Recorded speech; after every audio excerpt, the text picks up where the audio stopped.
Assalamualaikum warahmatullahi wabarakatuh. Hai teman-teman semua, welcome to my vlog. Perkenalkan, saya Intan Dewi dari Prodi Pendidikan Agama Islam STIT Bandung Kampus 2 Darul Ihsan. Hari ini kita nggak bakal bahas teori yang bikin ngantuk ya. Kali ini aku mau menanggapi beberapa pernyataan terkait dunia pendidikan kita, kurikulum merdeka dan kurikulum cinta.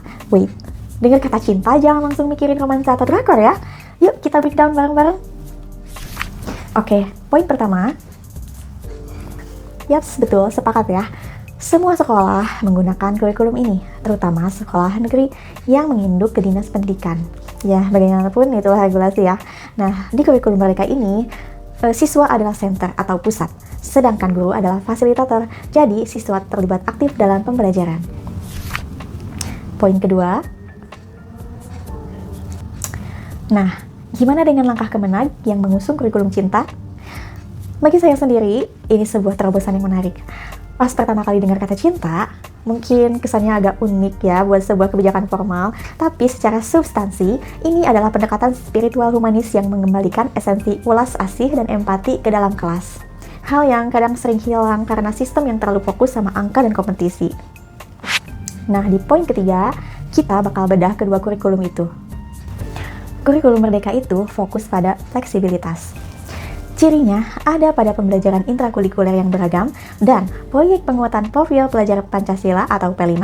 Tujuannya apa? Tujuannya biar siswa punya ruang untuk mendalami konsep dan mengasah kompetensi sesuai minatnya. Nah, bagaimana dengan kurikulum cinta?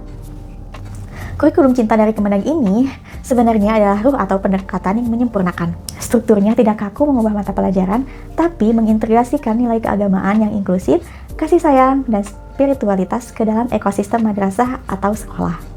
Relasinya apa? Keduanya itu bukan musuh tapi bestie.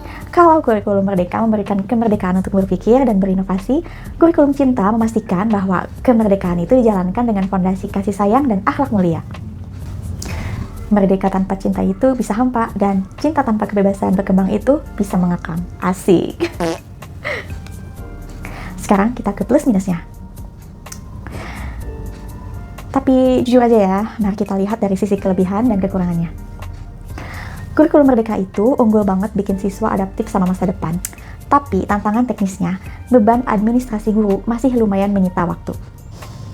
Ditambah lagi, kesenjangan fasilitas di tiap daerah. Sementara kurikulum cinta, kelebihannya luar biasa karena fokus ke penguatan kecerdasan emosional siswa. Jadinya hubungan guru dan murid terasa lebih humanis. Tapi kelemahannya,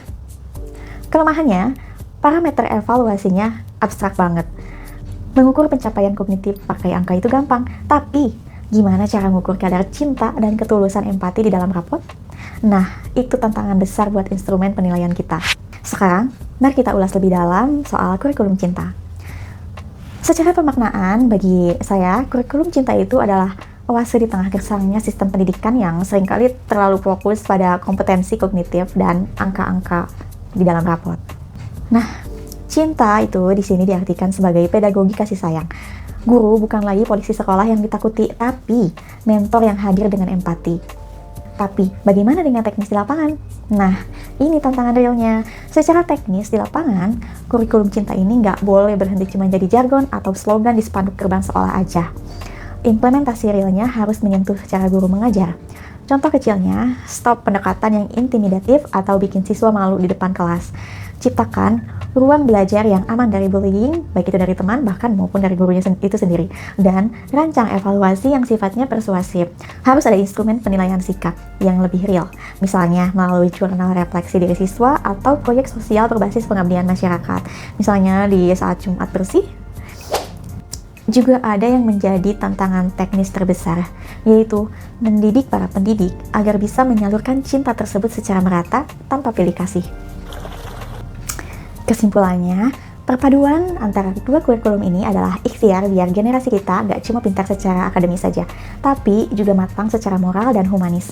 Karena esensi pendidikan itu bukan sekedar mencetak pekerja, tapi memanusiakan manusia. Dunia ini tidak kekurangan orang pintar, hanya saja kekurangan orang yang berakhlak mulia. Jadi, mari kita ubah itu dimulai dari ruang kelas kita. Kalau menurut kalian sendiri, tantangan terbesar apa sih yang bakal dihadapi guru di lapangan nanti? Coba tulis di kolom komentar ya. Aku Intan, pamit undur diri. Terima kasih atas perhatiannya. Mohon maaf atas segala kekurangan. Wassalamualaikum warahmatullahi wabarakatuh. See you on my next video guys. Bye bye.